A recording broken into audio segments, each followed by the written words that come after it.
बिस्मिल्लाहिर्रहमानिर्रहीम। अस्सलाम वालेकुम। मैं हुसैन इकबाल हूँ, आप मेरे यूट्यूब चैनल देख रहे हैं। मेरे साथ हैं आज इब्राहिम अब्बासी साहब। इलेक्शन कमीशन भी कवर करते हैं, इस्लामाबाद हाई कोर्ट को भी कवर करते हैं। अब्बासी साहब, कल इस्लामाबाद हाई कोर्ट में एक अहम केस की सुनवाई होने जा रही है और जस्टिस तारिक महमूद जहांगीरी साहब उसका जो है वो सुनवाई करेंगे। वो केस वही इस्लामाबाद के तीनों हल्कों में जो ट्रिब्यूनल वाला केस है।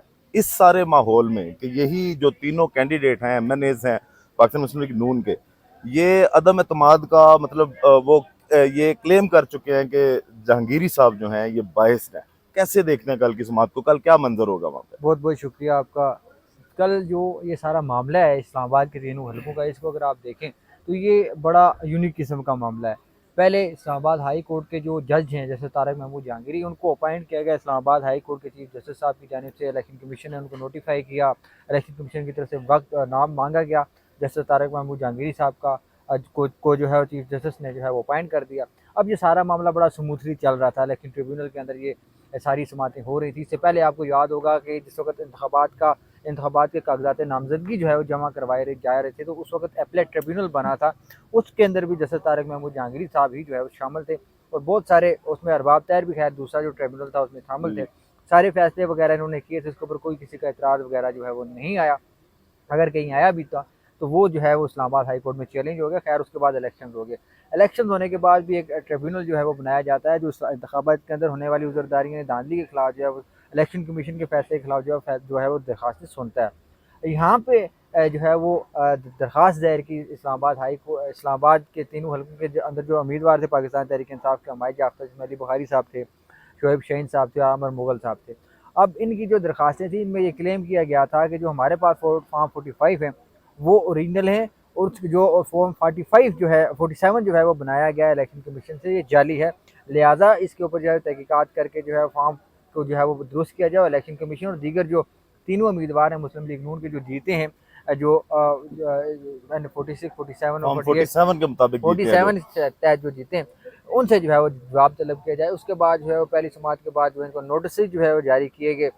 तो उसके बाद नोटिस जारी होने के बाद इनको बुलाया गया, ये वहाँ पे नहीं आए। फिर दूसरे तीसरा दिन जो है वो तीसरी वक्त समात थी इस केस की, तो उस वक्त जो है वो उनको जुर्माने भी किए गए। उनको मौका दिया गया आखिरी कि आप अगर नहीं पेश होंगे तो फिर जो है ये मामला जो है संगीन हो जाएगा। साथ में बड़ी इंपॉर्टेंट जो वहाँ पे बात हुई वो ये थी कि इन तीनों उम्मीदवारों से और इलेक्शन कमीशन से उन्होंने सर्टिफाइड कापियाँ मांगी, क्योंकि इलेक्शन कमीशन की जानिब से ये कहा गया कि हम फॉर्म 45 जो हैं वो रिकॉर्ड का हिस्सा होते हैं, हम वो ला के अदालत के सामने नहीं रख सकते।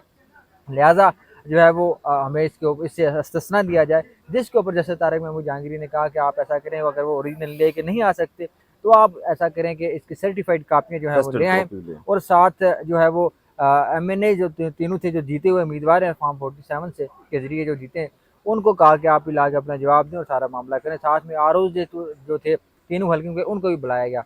वो जिस वक्त नहीं आए, उसकी अगली जो समात हुई उसमें ROs को भी 15-15 हज़ार रुपये जो है जुर्माना किया गया। और जो समात के दौरान जो जस्टिस तारिक महमूद जहांगीरी साहब की तरफ से जो सख्त जो एक किस्म का स्टैंड था वो ये था कि जो बंदा जिस जिस शख्स ने भी फॉर्म 45 के ऊपर जो है वो दस्तखत किए हैं या उसका अंगूठा अगर हलफनामा भी जमा करवाना था इन्होंने। अंगूठा लगाया है, उसका जो है वो इधर अदालत में मैं बुलाऊंगा, उसका बयान रिकॉर्ड करूंगा और उसका हलफनामा नामा। जो है वो लेंगे। और साथ में कुरान जो है उसके ऊपर कसम भी यानी उठाएंगे, कुरान के ऊपर हलफ लेंगे। और जो झूठा साबित होगा, गलत बयानी करेगा, उसके खिलाफ जो उसके खिलाफ जो है क्रिमिनल प्रोसीडिंग का जो है वो आगाज़ किया जाएगा। वहाँ पे शोएब शाहीन साहब ने ये कहा कि आप ऐसा करें, क्योंकि हमने बयानी हल्फी दिया है, उम्मीदवारों से भी बयानी हल्फी मांगे, इलेक्शन कमीशन से भी मांगे, RO से भी मांगे, अगर प्रिजाइडिंग ऑफिसर की ज़रूरत पड़ती है तो उससे भी मांगे। फिर वहाँ पे शोएब शाहीन साहब ने ये बात की कि हम जो है वो, क्योंकि EMS सिस्टम एक बना था, इलेक्शन मैनेजमेंट सिस्टम, उसको जो है वो इलेक्शन कमीशन के ने जो है वो क्लेम किया था कि ये सिस्टम जो है वो बगैर इंटरनेट के चलेगा, हमारा एक अलग नेटवर्किंग का सिस्टम बनाया गया है, ये चलेगा। और ROs और प्रिजाइडिंग अफसरान जो हैं वो इसको इस्तेमाल करेंगे, फॉर्म 45 की तस्वीर बना के अपलोड करेंगे और रिकॉर्ड का हिस्सा रह जाएगी। वहाँ पे शोएब शाहीन साहब ने कहा कि आप सर्टिफाइड कापियाँ इसकी मंगवाएं, वो भी सही। इलेक्शन कमीशन ने जो है वो जमा करवानी है। अब जिस वक्त ये सारा मामला हुआ तो उस वक्त जो नून लीग के उम्मीदवार थे उन्होंने कहा कि ये मामला तो बड़ा खतरनाक है। फिर वो गए इलेक्शन कमीशन के अंदर, जी। इलेक्शन कमीशन ने उसके ऊपर फैसला किया थे 6 जून को, और छोड़ 10 जून को, कि ये इलेक्शन ट्रिब्यूनल जो है वो तब्दील किया जाता है। जज साहब जो है वो बाइस्ड हैं, उनको नेपोटिज्म का जो शिकार है, इंसाफ की फराहमी में रुकावट है। तो वो जो है वो 24 तारीख को जो है वो तकरीबन 14 दिन के बाद इस्लामाबाद हाई कोर्ट के चीफ जस्टिस ने उसको सस्पेंड कर दिया। आज अब वो पहली समाअत जो है वो कल होने जा रही है। बड़ा अजीब मंजर होगा। वही तीनों एमएनए जो है उनको बुलाया हुआ है अदालत ने। अब देखते हैं कि वो आते हैं या वो बहाना करते हैं कि हमें जो है वो नोटिस नहीं मिला, या फिर आगे तहरीरी तौर पर जो है वो अपना जो है वो उनका कंसर्न है वो अदालत के सामने रखते हैं कि हमें आपके ऊपर एतमाद नहीं है।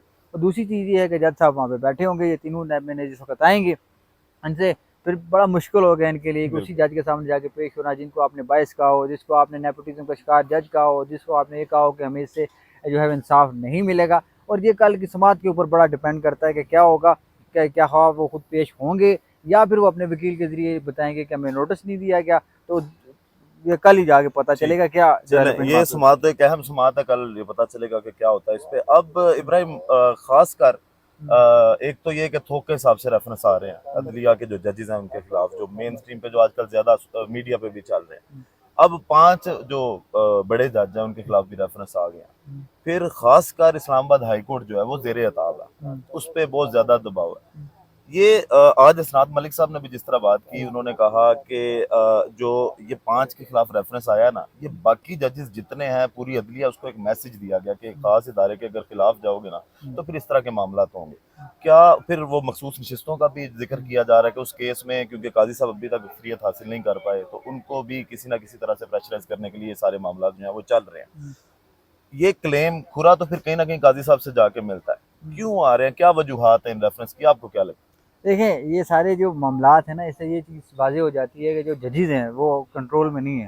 है? वो अब ये जजेस जो हैं ये फैसला कर चुके हैं कि इन्होंने आइन और कानून के तहत फैसले करने हैं और आज़ाद हैसियत से और एक आज़ाद अदलिया की इन्होंने बुनियादें रखनी है। जो माजी में हमें बहुत सारा आपने देखा, मैंने देखा कि माजी के अंदर जो फैसले हुए अब जाके जजेस जाके बैठ के ये फैसले कर रहे हैं कि बोटो वाला जो मामला था उसके अंदर अदलिया की गलती थी, जो इमरजेंसी लगी थी उसमें ये हुआ था। ये मिसाल के तौर पर बहुत सारे ऐसे अदालती फैसले नजरिया ज़रूरत के तहत जो है फैसले कर दिए गए जिसके खमियाजा इस वक्त तक जो है वो पाकिस्तानी जो है भुगत रहे हैं। जजेस को उसी मामले में बड़ा मुश्किलात का सामना करना पड़ता है। वकला जो हैं वो इस चीज़ के ऊपर स्ट्रगल करते हैं कि माजी में फ़लाँ चीज़ें गलत हुई थी जिसकी वजह से हमारी अदलिया का निज़ाम जो है वो बेहतर नहीं हो सका। रेफरेंसेस का बुनियादी तौर पे मकसद ये होता है किसी जज के मिसकंडक्ट को सुप्रीम जुडिशल काउंसिल के अंदर रिपोर्ट करके उसके खिलाफ कार्रवाई करवाई जाए। अब जो बुनियादें दी जाती वहाँ पे मजबूत बुनियाद का होना बहुत ज़रूरी है। अब अगर अदलिया के किसी सीनियर जज को आला अदलिया के किसी जज के खिलाफ रेफरेंस जाता है, वहाँ पे अगर चीज़ें झूठी साबित हो जाती हैं, रेफरेंस दायर करने वाले के खिलाफ भी कार्रवाई होना ज़रूरी है क्योंकि उसने उस एक मुअज़्ज़ज़ जज की इज़्ज़त जो है वो उछाली है और उसको जो कैरेक्टर असैसिनेशन जो है वो बुनियादी तौर पर की है। अब ये इतने जजेस के खिलाफ इस्लामाबाद हाई कोर्ट के जजेस के ज़ेर एताब इस वजह से सब जानते हैं कि उनकी तरफ से ख़त लिखा गया सुप्रीम कोर्ट को। उसमें ये बताया गया कि जो एग्जेक्टिव है या खुफिया एजेंसीज़ हैं वो जो है वो मुदाखलत करती हैं। उसको मुदाखलत के बाद इस वक्त वो ख़त लिखा इस्लामाबाद हाई कोर्ट के जस्टिस तारिक महमूद जहांगीर साहब की तरफ से आर्डर लाया गया कि कोई भी एजेंसी का बंदा जो है वो हाई कोर्ट के अहाते के अंदर नहीं आ सकता, उनके ऊपर अभी भी पाबंदी है। ये बुनियादी तौर पे उन जजेस को खिलाफ बिल्कुल ऐसी बात बिल्कुल दुरुस्त है ऐसी कि जो सुप्रीम कोर्ट के अंदर जजेस बैठे हुए हैं जो कि किसी कहलाने में नहीं आ रहे, बात नहीं मान रहे, उनको यकीनी तौर पर प्रेशराइज इस वजह से किया जा रहा है कि अगर आपने बात ना मानी तो आपके खिलाफ भी रेफरेंसेस आ तो सकते देखिए हैं। ना, मखसूस नशिस्तों का जो केस है वो इसलिए इम्पोर्टेंट है कि वो 2/3 अक्सरियत जो है इस हुकूमत की वो उस केस पे खड़ी है कि अभी उनके पास नहीं है क्योंकि मखसूस नशिस्तें जो मुअत्तल कर दी गई थी, सुप्रीम कोर्ट की जानिब से कर दी गई थी। अब अगर वही मखसूस नशिस्तें उनको मिल जाती हैं तो फिर 2/3 अक्सरियत इसी सरकार की जो फॉर्म 47 की सरकार वो पूरी हो जाती है। इसलिए एक अहम जो है वो मामला तो है, इस पे हसनात मलिक साहब के मुताबिक तो यह है कि उसको पूरा किया जा रहा है कि अक्सरियत काजी साहब की तरफ चली जाए। अब आखिर में मैं आपसे ये पूछूंगा कि ये रेफरेंस अगर ये सुप्रीम जुडिशल काउंसिल में मामला आगे चलते हैं, मुस्तकबिल में इनका क्या असर होगा? देखें बड़ा अहम सवाल है। दूसरी चीज़ ये है कि जिस तरह आपने बात की कि ये मखसूस नशिस्तों वाला जो जी जी। मामला है, ये जदीद को सिर्फ एक केस के लिए रखने के लिए नहीं है। अगर जदीद आप यहाँ पे एक केस की वजह से ये एक मखसूस नशिस्तों वाले केस की वजह से अगर अंडर प्रेशर आ जाते हैं तो इसका मतलब ये है कि माजी के या मुस्तकबिल के 20-25 साल ये जदीद इसी तरह कंट्रोल ही रहेंगे।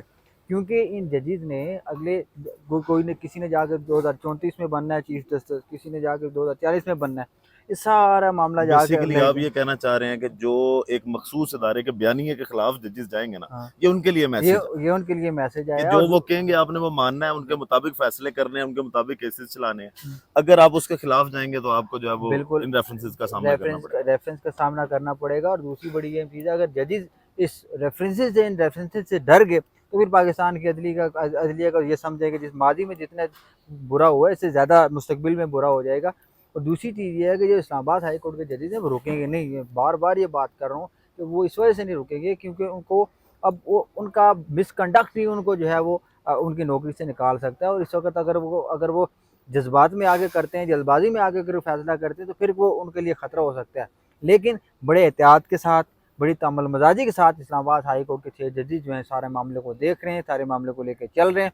और माजी के अंदर आप देखेंगे जिस तरह मुस्तकबिल के अंदर आपने कहा कि इनका रेफरेंस क्या होगा, मेरा ये मानना है अगर सुप्रीम जुडिशल काउंसिल इस्लामाबाद के हाई कोर्ट के जजेस के खिलाफ अगर रेफरेंस सुनकर उनको उनके खिलाफ फैसला देती है तो इनको मुस्तकबिल में जाके, मुस्तकबिल करीब ना हुआ मुस्तकबिल बैद में जाके, इनके आगे जाके अगर ये मामला सुप्रीम कोर्ट के अंदर चैलेंज होता है, सुप्रीम कोर्ट जो है वो इनको रिलीफ देगा। उसकी बुनियादी मकसद ये है क्योंकि माजी के अंदर की गई गलतियाँ हमेशा मुस्तकबिल में आपकी तरक्की के आड़े आती हैं, आपकी अदलिया की तरक्की के जो है वो आड़े आएंगी। जिसका आप देखेंगे जस्टिस मज़ाहिर अली अकबर नकवी साहब को जो है वो निकाला गया जुडिशल काउंसिल की जानिब से, वो उनका जो फैसला था उस कमीशन का काउंसिल का, उसको उन्होंने सुप्रीम कोर्ट में चैलेंज किया, सुप्रीम कोर्ट से उनको रिलीफ मिलेगा। अगर वहाँ से रिलीफ मिल गया, ये चीज़ वाज़ेह हो जाएगी सुप्रीम जुडिशल काउंसिल जो थी उसके जो फैसले थे वो बड़े मशकूक थे, जिसकी वजह से गलत फैसलों की वजह से पाकिस्तान अदलिया को नुकसान पहुँचा। सुप्रीम कोर्ट ने जुडिशल काउंसिल के फैसले को दुरुस्त किया, लेकिन उस वक्त तक बहुत सारी देर हो चुकी होगी। अभी भी देखते हैं भुट्टो वाला भुट्टो केस, साहब का केस, भुट्टो साहब वाला केस जो है मिसाल है कि बाजी ने इतनी बड़ी गलती की, एक लीडर को जो है वो अदालती शहीद जिसको कहते हैं वो करा दिया, लेकिन वो चीज़ जान अच्छा। जाके वापस तो नहीं आती। दूसरा ये नुकसान जो है वो अदलिया को ज़्यादा होगा। आपने अब बात की कि तारीख को दुरुस्त किया जा रहा है, फिर एक टाइम होता है तारीख लिखने का, वो अभी काजी साहब के पास था। वो भुट्टो साहब वाले मामले में तो उन्होंने तारीख को दुरुस्त किया, अब उनके पास टाइम था लिखने का। 13 जनवरी को जो बल्ले का फैसला दिया, जिसको अभी तक काजी साहब सुप्रीम कोर्ट में डिफेंड नहीं कर पा रहे, वो जब भी मखसूस नशिस्तों वाला केस होता है वो एंड जाके सिरा उसी से मिलता है कि जो वो फैसला हुआ था ना वो फैसला गलत था और उस फैसले की तशरीह भी गलत थी। अब वहां पे तारीख लिखने का टाइम था। फिर अभी एक और ये जो सारे मामला हैं, काजी साहब की जिम्मेदारी है कि वो अदलिया को तहफ़्फ़ुज़ दें, वो जजेस को तहफ़्फ़ुज़ दें। आप काजी साहब के किरदार को कैसे देखते हैं कि इस पे काजी साहब की इस तरह की खामोशी, 6 जजेस के खत को इग्नोर कर देना, उस केस को खुड्डे लाइन लगा देना, काजी साहब का क्या किरदार होना चाहिए और काजी साहब का किरदार अभी है क्या? देखिए काजी साहब का बड़ा वाज़ेह किरदार, काजी साहब का जो किरदार होना चाहिए वो ये होना चाहिए, अगर किसी एक जज के खिलाफ कोई बात रेफरेंस आती है तो जस्टिस चीफ साहब को फ़ौरन उस जो रेफरेंस को लगाना चाहिए, उसके ऊपर सुनना चाहिए। अगर झूठा साबित होता है तो उसके खिलाफ, उस दायर करने के खिलाफ जो है वो कार्रवाई करनी चाहिए। काजी साहब का इस तरह, मैं आपको ये बताऊँ कि जो लोअर जुडिशरी के जजेस हैं, हाई कोर्ट होगी या लोअर जुडिशरी होगी, उनको काजी साहब के ऊपर नहीं मेरा ख्याल कि इतना एतमाद होगा कि इनकी जो इज्जतें हैं, उनका जो वक़ार है अदलिया का वो बरकरार रहेगा, क्योंकि उनकी जो स्टांस है जैसे तारिक जैसे काजी फ़ाइज़ साहब का, वो बड़ा अजीब और गरीब किस्म का अगर आप देखें। क्योंकि देखें आप बल्ले वाला फैसले की आपने एक मिसाल दी, बल्ले वाले फैसले को जिस वक्त सुप्रीम कोर्ट के अंदर दूसरा जज कोई डिस्कस करता है, वहाँ पे काजी साहब की जो है वो आप देखें बेबसी इतनी है कि वो ये कहते हैं कि इलेक्शन कमीशन ने सुप्रीम कोर्ट के फैसले की तशरीह गलत की है, सब कुछ सुप्रीम कोर्ट पे ना डालें, सुप्रीम कोर्ट पे ना डाले। अब हम क्या कर सकते हैं? हैं? आपके पास ये इख्तियार है।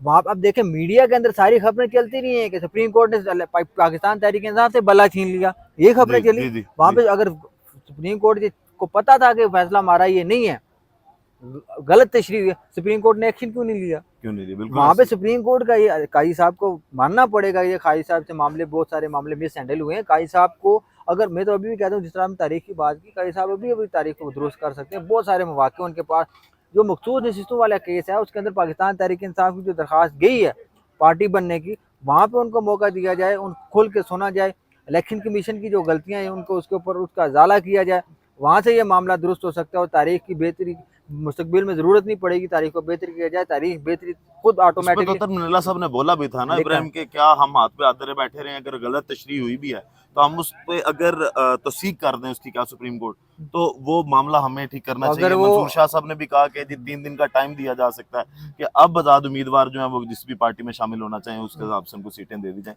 तो मामला कहीं ना कहीं तो हल होता दिखाई दे रहा है, लेकिन काजी साहब सुना इस पे भी वजीर हैं अभी तक। काई साहब फिर देखें, अगर काई साहब की अगर वहाँ पे मंसूर अली शाह और जसर अतर मिल्ला की बात मांग लें तो फिर इलेक्शन कमीशन की तर्जमानी कौन करेगा, उनकी सही, वकालत कौन करेगा? सही। ये भी बहुत सारी चीज़ें काई साहब को भी देखने की ज़रूरत है। लेकिन फिर मैं वही बात करूँगा कि काजी साहब को इस वक्त अपनी अदलिया के साथ खड़ा होना है, अपने जूनियर जजेस के साथ खड़ा होना है, क्योंकि सारे जूनियर अगर देखें इस्लामाबाद हाई कोर्ट के जजेस को यकीन था ना कि हमें आला अदलिया प्रोटेक्ट जी, जी, करेगी, बिल्कुल ऐसे। इस वजह से उन्होंने खत खत लिखा, लिखा। वरना इंस्टीट्यूशनल जो उनकी पावर थी उसको यूज़ कर सकते थे। पहले उन्होंने खत लिखा, वहाँ से कोई इस तरह का रिस्पांस सामने नहीं आया। फिर उन्होंने जस्टिस तारिक में जस्टिस जो मोहसिन अख्तर कैनी वाला जो मामला है, उनकी फैमिली वाला, उनका डेटा लीक करने वाला, उनके खिलाफ सोशल मीडिया मुहिम वाला, उसको जो है वो फिर खुद टेकअप किया इस्लामाबाद हाई कोर्ट ने। फिर जस्टिस बाबर सत्तार की फैमिली डेटा केस था, उसको खुद टेकअप किया। आप देखेंगे मुस्तकबिल में कि शायद हो सकता है जैसे तारिक महमूद जहांगीरी साहब के खिलाफ जो कैंपेन चली है जी, जी। कि उनकी डिग्री के हवाले से, उसके उसको भी ऊपर शायद उनको भी कोई बेंच बन जाए या कोई पहले वाला बेंच उसको टेकअप कर ले। इस तरह ये चीज़ें जो है वो अब इस्लामाबाद हाई कोर्ट के जजेस को समझ आ गई है कि काजी साहब के पास जो चीज़ गई है वो तो अब लटक गई है। अब आपकी तरफ से कोई बताया नहीं गया कि इन जजेस को क्या करना है, आपकी तरफ से कोई उनको रिस्पांस नहीं आया, यकीन नहीं दिलाया गया कि हमारे सीनियर जजेस हमारे लिए क्या क्या करेंगे, सुप्रीम कोर्ट क्या करेगी। सही। इस तरीके से डिसअपॉइंटमेंट सबसे ज़्यादा होगी उन जजेस की जो लोअर जुडिशरी में बैठे हुए हैं। नुकसान पाकिस्तान के अदलिया का ही होगा, जिसको सुप्रीम कोर्ट लोअर जुडिशरी को प्रोटेक्ट नहीं करेगी, उस वक्त तक लोअर जुडिशरी भी कोई काम नहीं करती। बल्कि कल जो है उसने मद्रास हाई कोर्ट इंडिया की जो है उसने उसके जज ने भी एक फैसला दिया, सही। उसके अंदर ये कहा कि जो हाई कोर्ट के जजेस होते हैं वो बुनियादी तौर पे प्रोटेक्शन होते हैं लोअर जुडिशरी की, कि वो उनको यकीन दिलाते हैं, उनको मोटिवेट करते हैं कि वो आइन और कानून के मुताबिक फैसले करें, हम आपके साथ खड़े हैं। ठीक है इब्राहिम, बहुत शुक्रिया आपके वक्त का। अब ज़ाहिर तो ये सारा मामला जो है वो अभी बंद गली में दिखाई देता है, कोई रास्ता आगे दिखाई नहीं दे रहा कि किधर को जाता है। बाकी वीडियो का इख्तिताम करते हैं इसी दुआ के साथ कि अल्लाह ताला पाकिस्तान पर अपनी रहमत नाज़िल करे। पाकिस्तान जिंदाबाद।